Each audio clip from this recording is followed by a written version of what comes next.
Hello, aloo palak recipe. ഇതൊരു north Indian ഡിഷാണ്, പക്ഷേ നമ്മുടെ സൗത്ത് ഇന്ത്യൻ ടേസ്റ്റ് ബഡ്സിനും ഇഷ്ടപ്പെടും. സൺഫ്ലവർ ഓയിൽ ഒഴിക്കുക, കടുക്, ജീരകം, വറ്റൽമുളക്, നന്നായി ചോപ്പ് ചെയ്ത് ഒനിയൻ, ജിഞ്ചർ ഗാർലിക് പേസ്റ്റ്, പച്ചമുളകിട്ട് നന്നായിട്ടൊന്ന് വഴറ്റിയെടുക്കുക. ഇതിലേക്ക് ക്യൂബ് ഷേപ്പിൽ അരിഞ്ഞു വെച്ചിരിക്കുന്ന പൊട്ടാറ്റോ ആഡ് ചെയ്ത് അതും ഒന്ന് മിക്സ് ചെയ്തെടുക്കുക.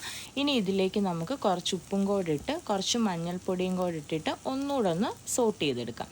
ഇതിലേക്ക് ഒരു ടൊമാറ്റോ ചെറിയ സ്ലൈസ് ആയിട്ട് അരിഞ്ഞത് ആഡ് ചെയ്തിട്ട് കാശ്മീരി ചില്ലി, ഗരം മസാല, പിന്നെ കുറച്ച് ആവശ്യത്തിന് വെള്ളവും കൂടെ ആഡ് ചെയ്ത് അടച്ച് വെച്ച് 15 മിനിറ്റ്സ് വേവിച്ചെടുക്കുക. പൊട്ടറ്റോ വേവുന്ന സമയത്ത് നമുക്ക് പാലക്ക് നന്നായിട്ട് ക്ലീൻ ചെയ്ത് ചോപ്പ് ചെയ്തെടുക്കാം. ചോപ്ഡ് പാലക്കാണ് ഇതിന് നല്ലത്. പാലക്കില്ലെങ്കിൽ നമുക്ക് വേറെ ലീവ്സ് വെച്ചിട്ട് ഇത് ചെയ്യാം, പക്ഷേ പാലക്കിനാണ് കുറച്ചുകൂടി ടേസ്റ്റ് വരുന്നത്. പൊട്ടറ്റോ നന്നായി ഒരു 15 മിനിറ്റ്സ് 20 മിനിറ്റ്സ് എടുക്കുമ്പോൾ ഇത് നന്നായിട്ട് വെന്ത് വരും. വെന്ത് വന്ന പൊട്ടറ്റോയിലേക്ക് നമുക്ക് ചോപ്പ് ചെയ്ത് വെച്ച പാലക്ക് ആഡ് ചെയ്യാം.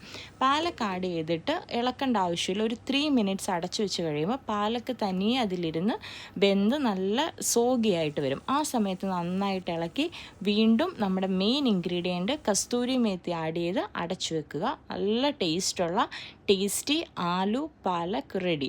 ഞാനിത് ചപ്പാത്തിയിലൂടെയാണ് കഴിച്ചത്. Even you can try it with rice also. Basmati rice ghee ഒഴിച്ചുണ്ടാക്കിയിട്ട് ഈ ആലു പാലക് ട്രൈ ചെയ്താൽ that also will be nice.